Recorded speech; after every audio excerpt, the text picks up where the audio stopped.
होणार आहे की संतांची दूरदृष्टी महाराज. दोन विचार माऊलीने बघा. आता ज्ञानेश्वरी किती वर्ष सांगितली? साल किती होतं? त्यांचं 16 वर्ष होतं. साल किती होतं? शके 1212 उत्तरे. शके 1212 उत्तरे टीका केली ज्ञानेश्वरी आणि सच्चिदानंद बाबा रेल्वे कुकू झाला. इसवी शके 1212 उत्तरे. शके 1212 उत्तरे. बरं, त्यावेळेस माऊलीने सांगितलं हा वाढदिवस जर आपण पाहायला गेलो तर 10-15 वर्षापूर्वीचा जर विषय घेतला, आपण जरा विचार केला 15 वर्षापूर्वीचा, एवढे वाढदिवस होते का? आपले कधी निघून गेले हे कळत नव्हते. हे आता सुद्धा लोक सावध करतात आपल्याला, आला वाढदिवस काहीतरी करावं लागेल.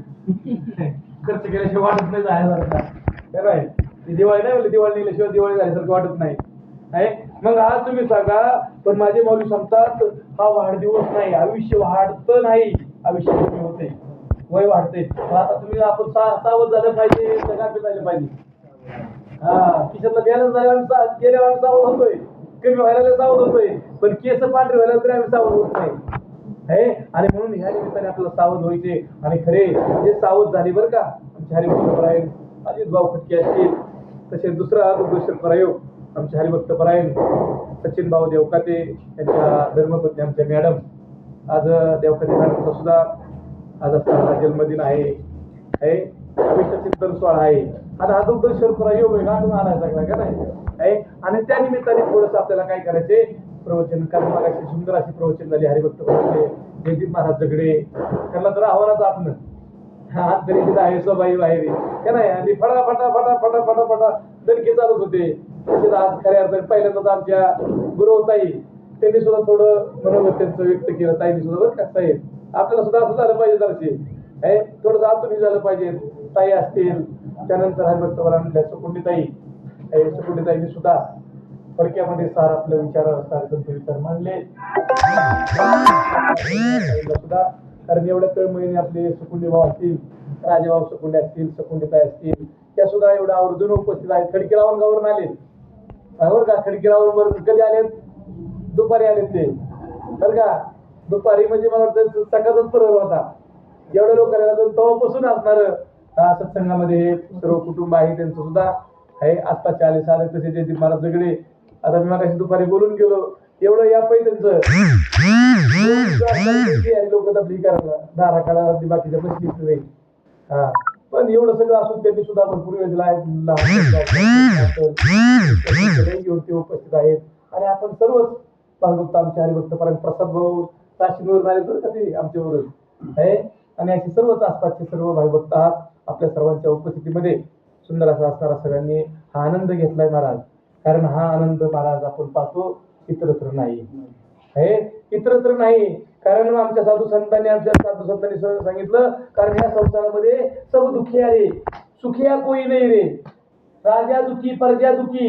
म्हणजे राजा दुखी तर प्रजेचा काय विषय, डॉक्टर आजारी तर पेशंट कुठे घेऊन बसला म्हणजे सब दुखिया रे, सुखिया कोई नाही रे. संत सांगतात, ते मला सांगतात इथं सुखी कोणी नाही महाराज, सगळं दुःख आहेत.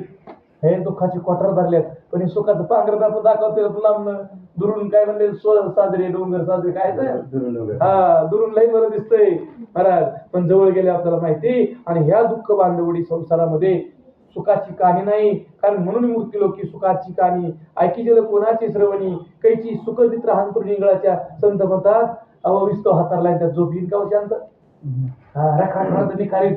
आणि त्या कोणी जर झोपाय गेला तर झोप येईन का. तसं महाराज हा मूर्ती लोक आहे, ह्या सगळं दुःख भरलेलं खचून भरलेलं आहे. ह्या सुखाची कहाणी नाही. पण जरी सुखाची कहाणी नसली तरी महाराज ते सुख आपल्याला, कारण तो सुखाचा सागर परमात्मा आहे, तो भगवान परमात्मा आहे. आणि म्हणून त्या परमात्म्याशी नातं तुटले म्हणून दुःख आहे बरं का. फक्त आता काय करायचे, ते जोडून घ्यायचंय. म्हणून जोडून देणारा कोणीतरी लागतो बरं का. जोडून देणारा कोणीतरी लागतो, आणि ते जोडणारे म्हणजे संत महात्मे. जोडून द्या. जसं कोर्टामध्ये आपल्याला केस लढवायची, मग आपण स्वतः लढतो का कोणाला तरी मध्यस्थी घेतो. मग आपलं सर्व काय आपण काय करतो, त्या वकिलाकडे सगळं. मग ते वकील काय करतो, स्वतः मीच लढतोय असं दाखवतो महाराज. मग सांगा, वकील मध्यस्थी करतो, कारण न्यायाधीशाची भाषा नाही कळत फिर्यादीला, नाही कळत आरोपीला, कळती कोणाला. आणि आपली भाषा न्यायाधीशाला कळत नाही, न्यायाधीशाची भाषा आपल्याला कळत नाही. कळती कोणाला आपली भाषा बी न्यायाधीशाची भाषा, त्याला मध्यस्थी म्हणतात तो वकील आहे बरं का. संतांनी वकीलकी केली आपली, दादाला छान सांगायची. संतांनी आपली काय केलं, वकीलपत्र घेतलं आपलं, या जीवाला ह्यातून निर्दोष सोडण्यासाठी संतांनी वकीलपत्र घेतले आपलं महाराज हे. आणि मग आता काय करायचे आपल्याला, त्या संतांच्या वचनावर विश्वास ठेवायचा आहे. संताचे पायी हा माझा, संतांच्या पायी, संतांचं जे वाक्य आहे, संतांचे जे वचन आहे, तेव्हा आपला दृढ विश्वास पाहिजे. दृढ विश्वास पाहिजे बरं का. आणि दृढ विश्वास बसला ना आपला, मग काय नाही मला जास्त काय लागत नाही. काही न लगे एक तुका म्हणे आण विठोबाचे एक शुद्ध भाव लागतो. शुद्ध भाव लागतो. आणि शुद्ध भाव झाला ना मला दुरी नाही देव त्याला. परत आता ताईंना खटके परिवाराने अनुभवलं. ताईकडे काय होता, शुद्ध भाव होता, एकविध भक्ती होती, मला शुद्ध भाव होता हे. कारण दादा सर्वस्व झालं होतं, त्याशिवाय नाही बरं काय. ही गुरु भक्ती, ही परमार्थ म्हणजे बोलाबोलीचा विषयच नाही. आपल्याकडे बोलावलं जातं पण बोलाबोलीचा विषय नाही. ही गुरु भक्ती महाराज. त्याच्या सद्गुरूच्या वाचनावर जेवढा दृढ भाव ना, तेवढा त्याला परिस्थिती जबरदस्त येणार. आणि जर विश्वास नसेल तर काय ना, देव पुढे आलं तरी काय करणार आहे. दगडा परीस काय करीत, ते काय बोलले, खपरा परीस काय करीत, खपराला परीस काय करीत, सुरू करीन का. कमी कमी लोखंड असावा बघ, कमी कमी लोखंड असावा हे. आणि महाराज आज मला बघायचं चांगलं आठवलं, म्हणलं खऱ्या अर्थाने म्हणलं जसं गावबाचं होतं ना हे, बघा ना, ज्याला परमार्थाची खरी गोडी लागली ना, गोडी काही आता बघायचं. ताईंनी सुद्धा प्रवचन केला, त्यानंतर ताईंचं नंतर प्रवचन झालं हे. सुंदर असं त्यांची तळमळे महाराज. तर तळमळे तुला समज कोणाच्या तरी एक आश्रित भक्ती नांदत असते बरं का, कोणाची तरी आश्रित भक्ती असते, मला ती नांदत असते हे. पहा पैठणला नाथांकडे महाराज असं वैभव, नाथांचं वैभव बरं का, जास्त मी वगैरे थोडक्यात सांगतो. नाथांचं सुंदर असं वैभव आहे, पण भक्ती नांदत होती महाराज. श्रीखंड्या रूपाने देव महाराज चंदन उघडून द्यायला होता. किती वर्षे, 36 वर्षे महाराज देव चंदन उघडून द्यायचा. देव महाराज देव चंदन उघडून द्यायचा. अशी भक्ती नाथांची होती महाराज. कारण भक्ताला भगवंत सर्वच असतो. त्याला सद्गुरू सर्वच असतात, त्याला भगवंत सर्व, भगवंत आणि सद्गुरू वेगळे नाही महाराज. आणि त्याचा तो भाव झालेला असतो बरोबर का. कारण विषय असा आहे, गंमत अशी झाली की भक्ती मग त्या अशा भक्ताला काय वाटतं, परमार्थ वाढावा वाटतो. नाथांना काय वाटायचं, परमार्थ वाढावा. आता परमार्थ मोडीत काढलाय. कुणी काढलाय जास्त सांगत नाही आता, समजणेवाले को. परमार्थ मोडीला काढला. पण संतांनी महाराज, संत शिरोमणी नाथांनी महाराज काय करावा, लोकांना कथेला यावा, लोकांनी भक्तीला लागावा म्हणून साखर वाटप करायची. आता साखरे महाराज, साखरे संपादक म्हणलं साखर वाटायची ती आहे. तसं नाथ महाराज पुरणपोळीचं जेवण असायचं. आता पुरणपोळीचं झालं जेवण, पुरणपोळीचा बेत असायचा. काय असायचा, पुरणपोळीचा बेत. त्या काळात पुरणपोळी म्हणजे काय, लापशी म्हणलं तरी सोपं नाही महाराज. ती गरम करून म्हणले ती पार घालायची त्यात, कशासाठी केले लापशी, गरम पार घालायची त्यात. लापशी का वास लागला म्हणजे लापशीले खायची नाही तो. आणि आता ही टाक ती टाक, लोकांनी कशी खात्यात बाबा, तर लोक म्हणतात नको. म्हणजे पुरणचा काळ होता. आणि अशा पुरणपोळी म्हणल्यावर काय, नाथांकडे पुरणपोळी, निवेद्य पुरणपोळीचा. गेलेल्या मंडळीला काय आवडायची पुरणपोळी, काय आवडायची. आणि ते मला बरे बाबा आपलं पुरणपोळी मिळते ना. पण महाराज एक निष्ठा होता. एक निष्ठा काय असत, जी जी काय असत ती महाराज एक निष्ठा होता. किती मोठं कार्य केलं बाबा नाथांचं राहिलेलं. रामायण महाराज नाथांनी पूर्ण केलं, आपल्या गावाने पूर्ण केलं. मग काय कमी दोन होते का त्यांच्या काळात, बाकीच्या वाटला का नाथ अवतार कार्य संपायचे, आपलाच नंबर लागेल. ही दोनाची इकडे ही सुरू. पण महाराज गावाला काय माहित, गावा फक्त अनन्य भावाने आहे. आणि मग गावाला एकदा नाथ म्हणले, अरे बाकीची दोन विचारायला लागले, नाथ मग ही मागचं राहिलेलं कोण लिहायचं, झालं लय काळजी.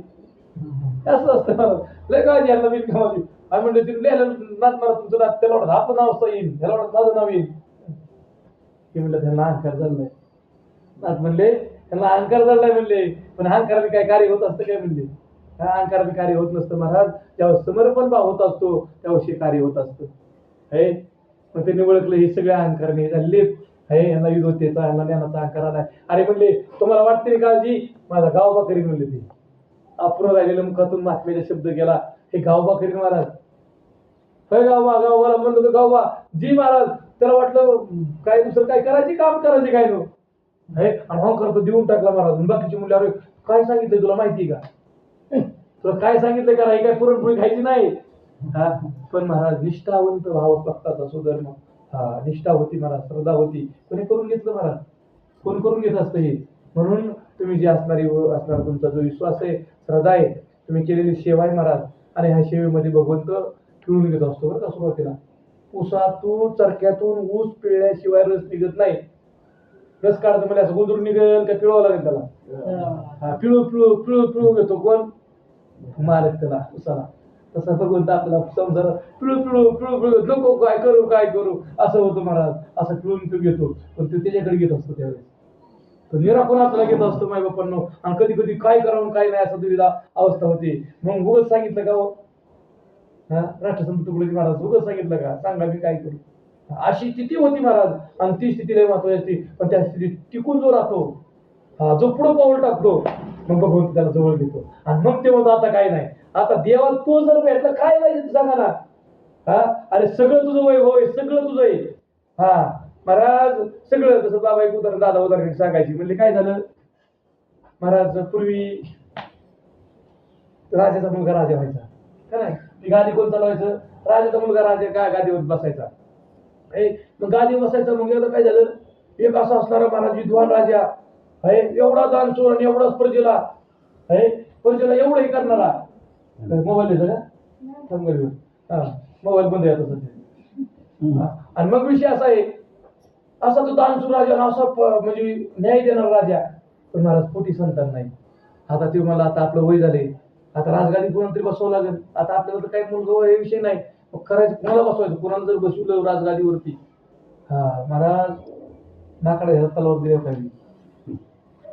आता मी पुढचं काही बोलणार नाही बरं का. राजगादी बसवायचंय महाराज. राजा जर क्रूर असेल तर प्रजेला दुःख भोगावं लागतं. हे मग राजा म्हणला आपल्या पश्चात जर कुणाला बसवायचं म्हणलं तर कसं व्हायचं. मग इथं बसवायचा, तो कसा बसवायचा, विवेकी बसवायचा, हा सुज्ञ बसवायचा. इथं कोणालाही बसून चालणार नाही. मग राजाने परीक्षा घ्यायची ठरवली. दादा सांगायची बरं का, परीक्षा घ्यायची ठरवली. मग काय केलं, हे म्हणले आता राजा कोणाला ओढत नाही, मुख्यमंत्री कोणाला ओढत नाही का, फक्त आपले उपमुख्यमंत्री आपल्या ताईलाच वाटलं. हा मुख्यमंत्री पद राजा कोणाला वाटायचं नाही. वादी बसायला सगळं वैभव म्हणल्या, हा सगळे तत्पर होते. पण राजा मला तसं नाही, मला परीक्षेच्या कलेक्टर वाटते सगळ्याला, पण मार्क पाहिजे ना, पास झालं पाहिजे ना एवढ्याला. कशी उतरलं पाहिजे महाराज. सांभाळायचं काय सोपं आहे का, व्हायचं सोपं, जाणं सोपं, केलं सोपं, पशुला टिकता आलं पाहिजे ना. मग तसं राजा मला कोणाला बसवायचं. राजाने काय केलं, असे सुंदर महाल, आणि त्या महालामध्ये सगळं सगळं सगळं सगळं वैभव बरं का. प्रत्येक महाल असे जबरदस्त बनवलेले 6-7 महाल. आणि शेवटी 8व्या महालात महाराज असं राजसिंहासन बसविलेलं आहे. आणि असं सांगितलं सकाळपासून काही टायमिंग दिला 11 वाजल्यापासून जो असणारा 3-4 वाजेपर्यंत काय 2-3 तास काय असेल ते असेल, 3 तासाचं 2-4 टायमिंग ठेवलं आहे. आणि तेवढ्या टायमिंग मध्ये जो जाऊन सिंहासनावरती पहिल्यांदा बसलं त्याला हे काय केलं असेल, राजवैभव, त्याला राजा बनवलं जाईल. आता तुम्ही म्हणता त्यात काय अवघड आहे, आपण पळतच गेलो असतो का नाही. पण महाराज सगळे निघाले. पण निघाले महाराज महाल असे तयार केले होते. राजा असा होता की ज्याला जे पाहिजे तेवढं खाऊ शकतो, निघू शकतो. हा पहिला मला असा होता की महाराज तिथं गेलो की गमगमाट सुरू झाला. हे बुकेलेलं गडी लगेच पाचवी पकडून काय पाहिजे ते कॅडबरी ते कॅडबरी पाहिजे ते बरे फ्री मध्ये ना, पाहिजे तेवढं ताव, कोणाला काय तर कोणाला काय खायची होती ते म्हणले एवढा स्वाद चालाय. आणि आपण पुढे जातो म्हणजे काय शिकत काय आपण जाऊ असा जाऊ महाराज. पंक्तीचे पंक्ती बसले असे महाराज तिथं रमले. काय तिथलं थोडेसे पुढे गेले की असे कपडे भरसरी कपडे, 5-5 लाखाचा ड्रेस. कमी कशाला सांगायचं 5-5 लाखाचा ड्रेस. आता असले ड्रेस पाहिल्या नजर हाताला ना, दुसऱ्या ड्रेसकडे पाहायची इच्छा व्हायना. असले कोण नादावलं ड्रेसला, कोण कपड्याला नादवलं, कोण खायला नादवलं. असे अनेक वैभव होते वेगवेगळे, त्यात ते नादवले महाराज. आणि विसर पडला ना, जायचे कुठं, विसर पडला, हे महाराज नादवले. आणि महाराज एक असा विवेकी होता, महाराज विवेकी होता. त्यांनी मला त्याला सगळं दिसलं, म्हणजे मला ह्याच्यात नादून उपयोग नाही. आपल्या गाठायची काय त्याला विवेकी म्हणले बरं का. आपण संत तिथे विवेका असण्याची. तो विवेकी होता. ते मला ह्यात नादावलं तर महाराज आपल्याला काय भेटणार आहे, ह्यात नादून चालणार नाही. पण सगळे हेतू तिथून नादावले आणि ते महाराज त्यांनी फक्त टार्गेट केलं. त्यांनी ध्यास घेतला, टार्गेट केलं, ते सिंहासन टार्गेट केलं आणि इतर न थांबता चालत चालत चालत सिंहासनावर जाऊन बसला. टायमिंग झाला, राजाने सगळे शिपाई लावून सगळे बाहेर काढले. बस जरी कपडे काढून गेले समजा टायमिंग मध्ये हो बाहेर हे सगळे काढले. राजा कोण झाला? दृष्टांत संपला, सिद्धांत ऐकला. जो विवेकी होता ना, जो नादावला नाही बाकीच्या गोष्टीला आणि डायरेक्ट त्यांनी टार्गेट केलं, ते सिंहासन टार्गेट केलं आहे आणि त्याशिवाय तो थांबला नाही महाराज. तो विवेकी आणि तो राजा झाला. आता ते म्हणले हा कुठं नादावणार नाहीये, तो राजा झाला, सगळं वैभवाचा मालक झाला. पण काय केलं होतं त्यासाठी? मग त्याला सगळ्यांना जावं लागलं का नाही? तुझं भगवंत सुद्धा महाराज आपल्याला सगळं देऊन बघतो. हा कुठं नाद होतोय, कशात रमवतोय, सगळं देऊन पाहणार. पण जो विवेकी साधक आहे ना, तारांबळ बी करणार, देणार बी भरपूर, सगळं काय करणार. पण हा कुठं कुठं रमतोय, कसा कसा रमतोय हा भगवंत पाहत असतो. पण त्यांनी जर टार्गेट ते ठेवलं ना भगवत प्राप्ती हे महाराज, मग तो त्याला काय काही नाही महाराज. ते त्याला आपलाच. कारण तुका म्हणे त्याचे वारे देव तुमच्या स्मरणी स्मरे महाराज. आणि मग तो विवेकी तसं महाराज ते एखाद्या विरळाचा नंबर आहे.